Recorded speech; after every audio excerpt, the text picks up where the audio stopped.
Samantala, patuloy po ang decontamination sa bahagi po ng Fabella Hospital sa Manila kung saan nagkaroon ng mercury spill nung nakarampong Huwebes. May live report si Julius Segovia. Julius.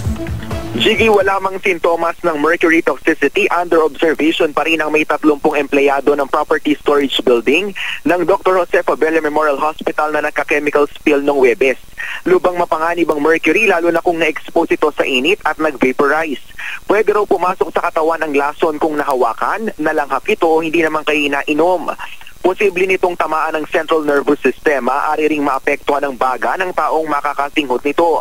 Taong 2008 pa ipinagbago ng Department of Health sa mga ospital ang paggamit ng aparato o anumang medical equipment na may mercury. Kaya paalala ng DOH sa mga ospital, makipag-ugnayan sa pinakamalapit na tanggapan ng DENR sa inyong lugar para sa proper disposal ng mercury.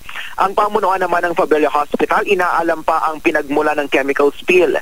May 3 araw silang palugit para tapusin ang investigasyon.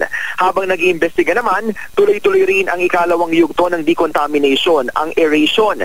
Matapos simulang pahanginan kahapon ng gusali na nagka-chemical spill, bahagyang bumabang mercury level doon, pero nanatili pa rin above normal. Problema nila ngayon, Jiggy, ang masamang panahon dahil sa pabago-bagong ihip ng hangin.